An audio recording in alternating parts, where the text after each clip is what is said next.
Hello and welcome back. I'm Randy Newbert from VoodooFX. In today's video, we'll be doing another 3D model kit review. So let's get started.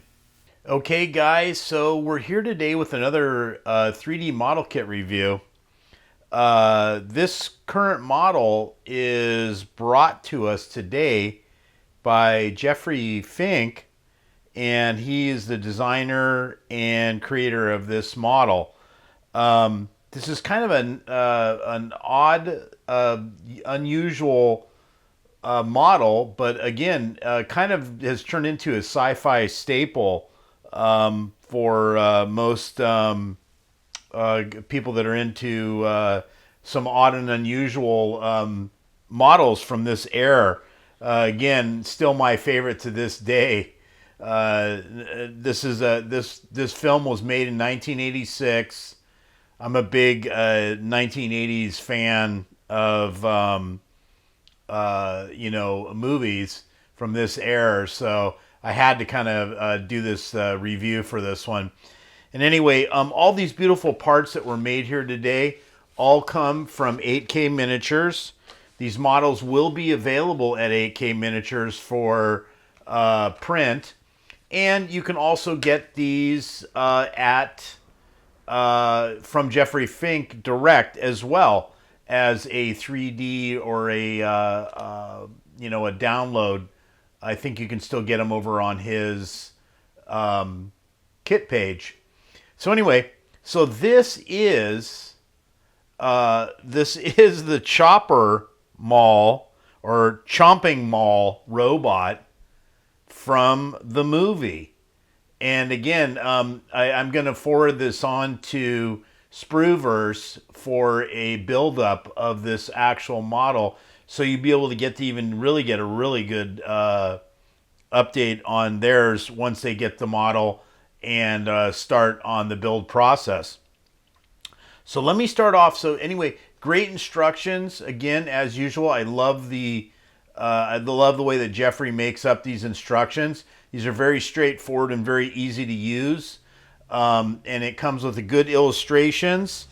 I'm just going to go through them roughly. I won't spend a lot of time with these, but I just kind of want to just give you an idea of what you get when you get the package. And again, nice illustrations. You know, he does such a wonder. I really, let me flip it over. So he does this great illustration of all this stuff, giving you really good and clear directions as far as the model goes to put it together. So we'll start with those. Again, get these oriented straight. This kind of goes through like the tracks and all this stuff and how it goes together. Again, very easy build up, just because, again, these are very straightforward. Flip it over. Here's some more. These are telling you also again, and then he breaks into doing, breakdown of the colors.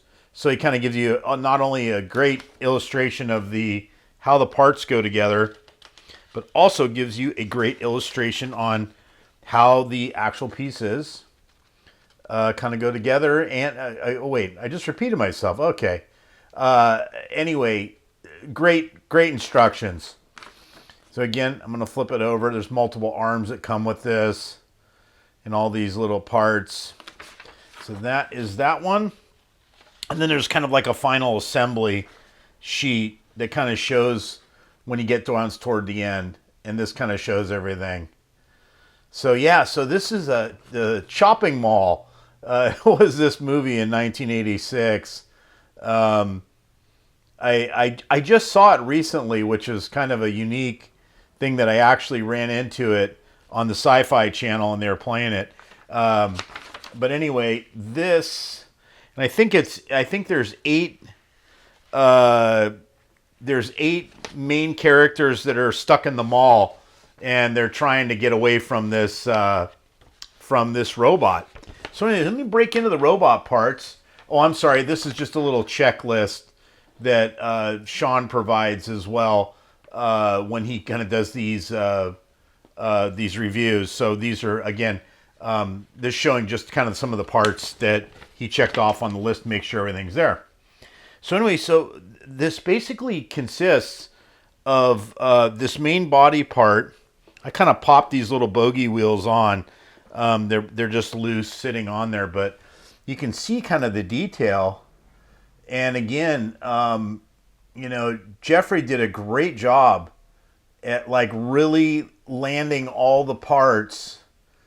And it really, I mean, again, as far as the quality of the model, it's right there. It is the chomping robot. So anyway, comes with these I think there's 4 of these, or 6 grand total.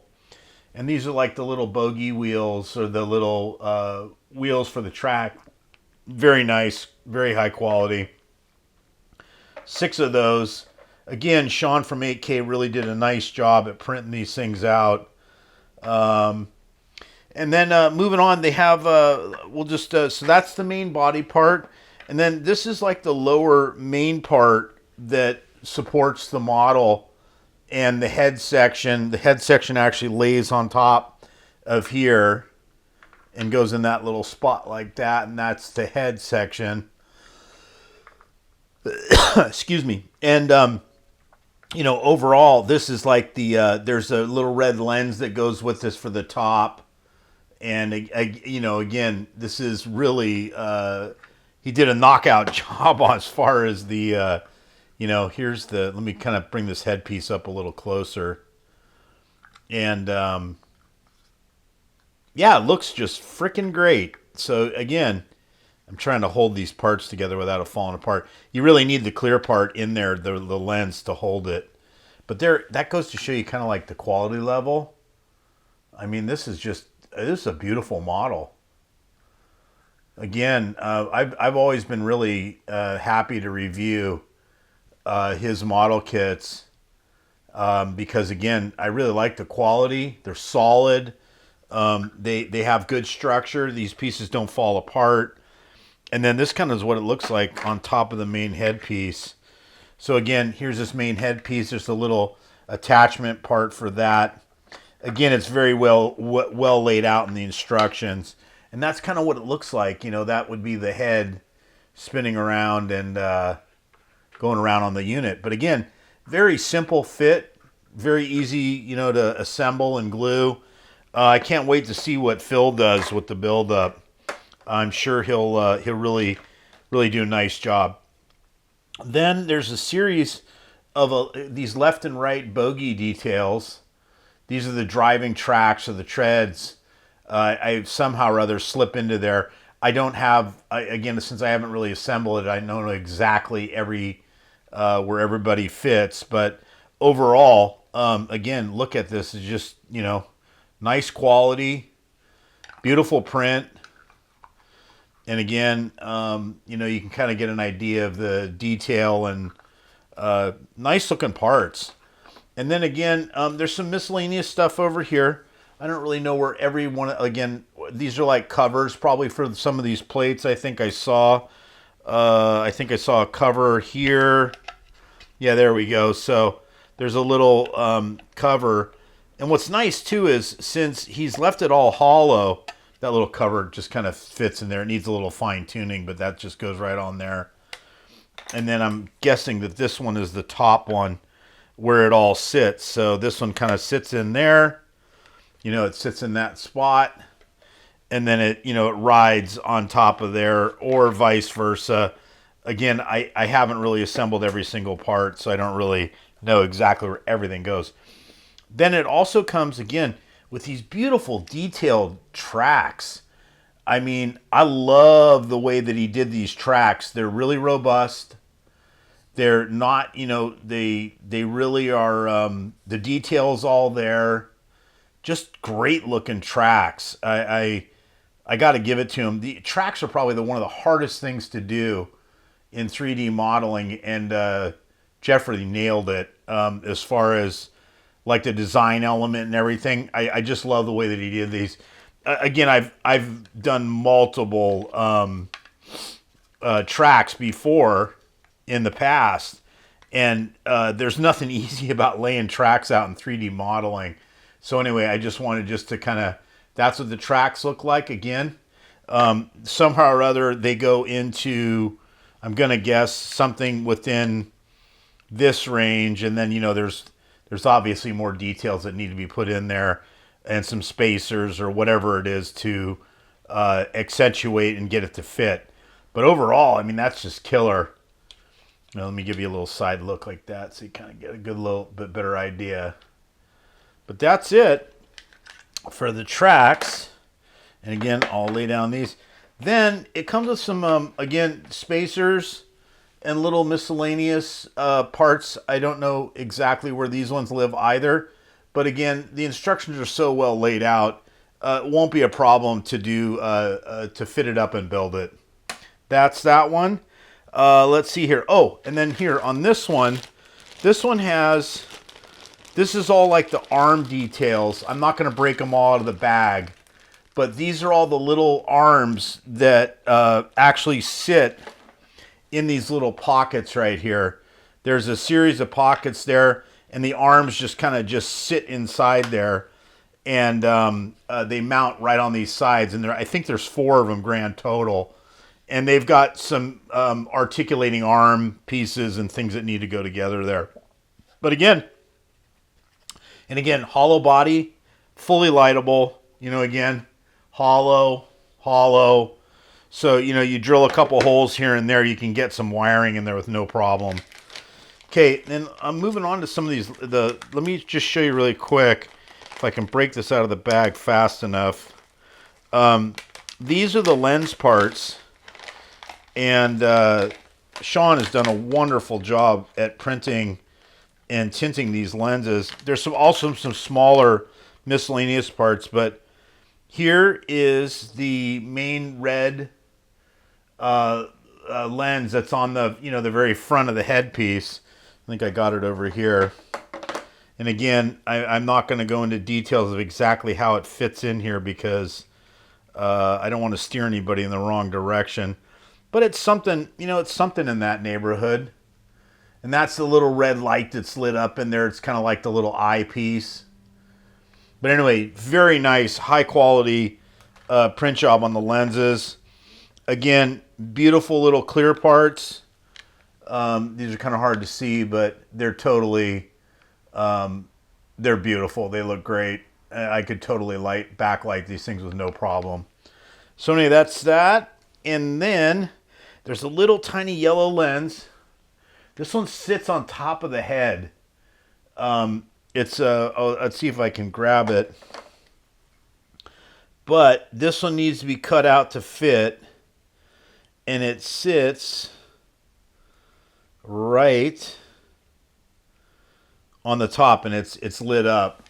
It needs some tuning to make it fit, but there's the top little yellow light. And again, my suggestion is once you get the model, order it up, go ahead and there's a couple little clear parts, a couple little clear halves, circles. These go somewhere else too, some that are made to be lit. And then there's a really small little piece in the back. I'm thinking that it is actually one of these parts that goes from one end to the other. And anyway, it's a little tiny like hose assembly, and this little hose assembly sits somewhere on the back of this head.